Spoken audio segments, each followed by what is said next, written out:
local people, they love to come to Samarkand. So Uzbekistan, we got our independence. We were under the control of the Soviet since 1920 till 1991. In 1991, in August, 31st of August, Uzbekistan had declaration. This country who recognized Uzbekistan as independent country, it was Pakistan. So our Muslim brothers. So, and we had a lot of information about our sheikhs, our mashayikhs, and our Sufis and ulamas from Pakistan. Because that area, the Pakistan who kept the real history of Uzbekistan ulamas. Because during the Soviet occupation, during the Soviet time, all around, all our books was burned and changed. Our history is badly changed. Still, our government trying to rebuild our history, but it's not easy because the breaking is very easy because you can burn and rebuild the history. We should match the facts with each other. Nowadays, what we know, the Uzbekistan, the age of Uzbekistan that has been more than 3,000 years. The Samarkand is one of the oldest cities. 2,700 years history. They say scholars and the historians say that Samarkand is 2,700 years old. It was founded at about 8th and 7th century BC. And this land was before it was a nomadic land. Like nomadic tribe was lived before in the state of Uzbekistan. We had four big nomadic tribes. They were Sogdians, Masaget, Sassanians and Sakas. There are four biggest nomadic tribes. The Sakas and Sogdians who lived the territory of Samarkand. And that's why the name of Samarkand was called before in the history, before the Arabs, was called Sogdiana. Sogdiana, because the land of the Sogdian people. That's the hotel we're living in. Yes, that's why the name of your hotel is the old name of the Sogdiana. Sogdiana.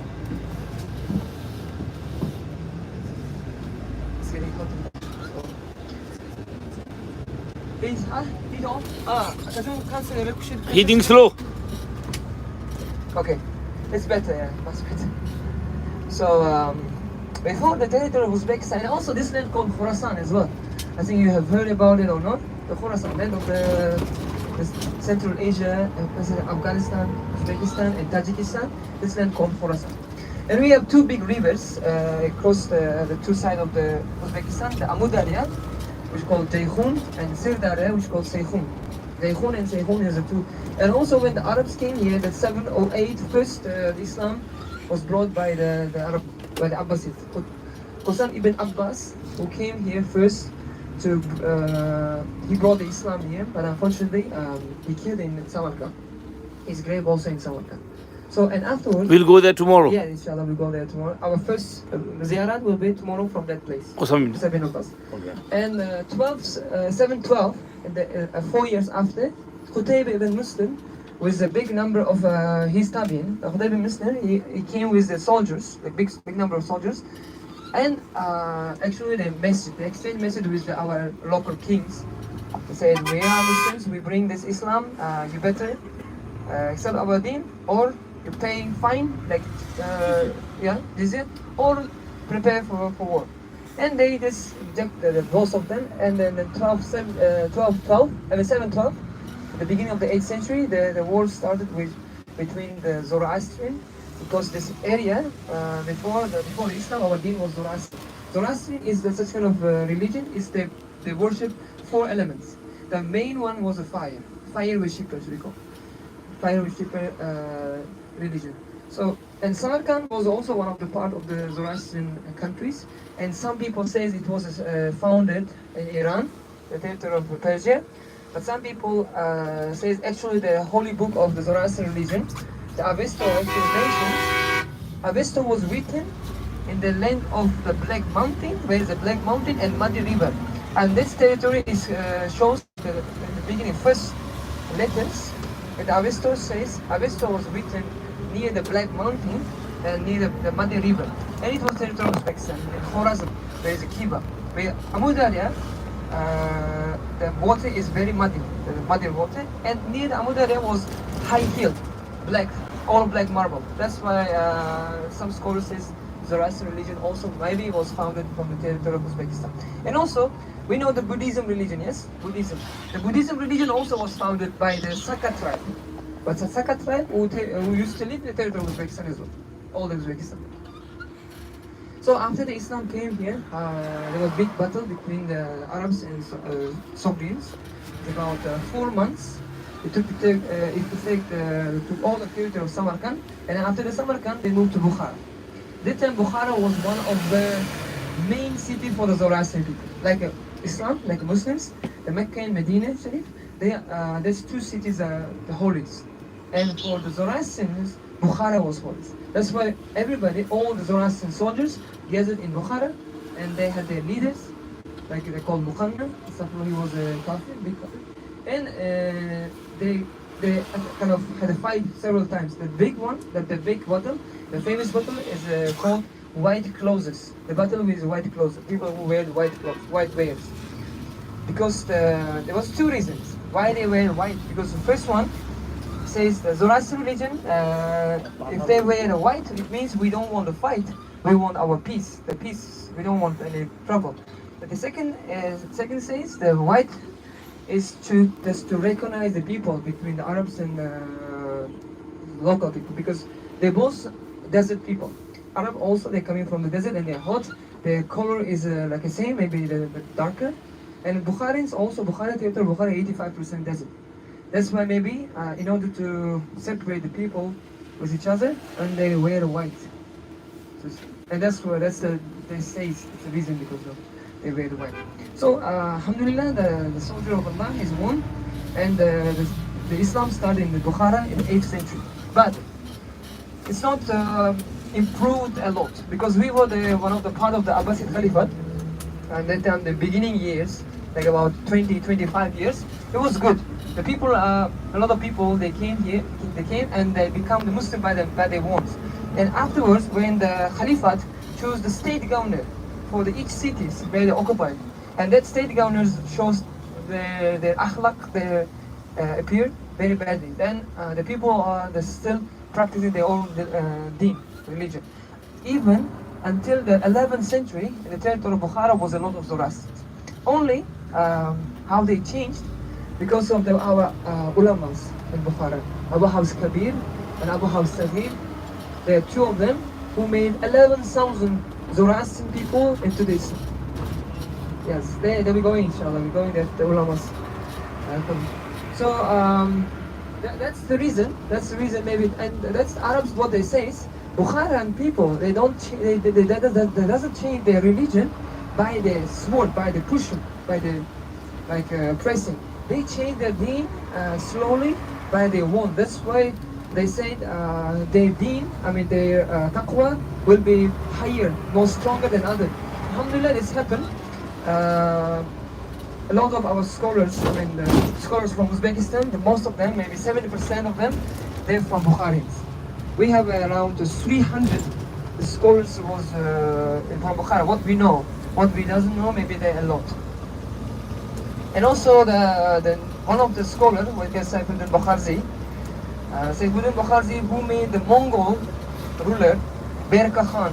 Berka Khan was one of the grandson of Genghis Khan, Berka Khan. So, no, Barak Khan, sorry, Barak Khan and Berka Khan. There were two brothers.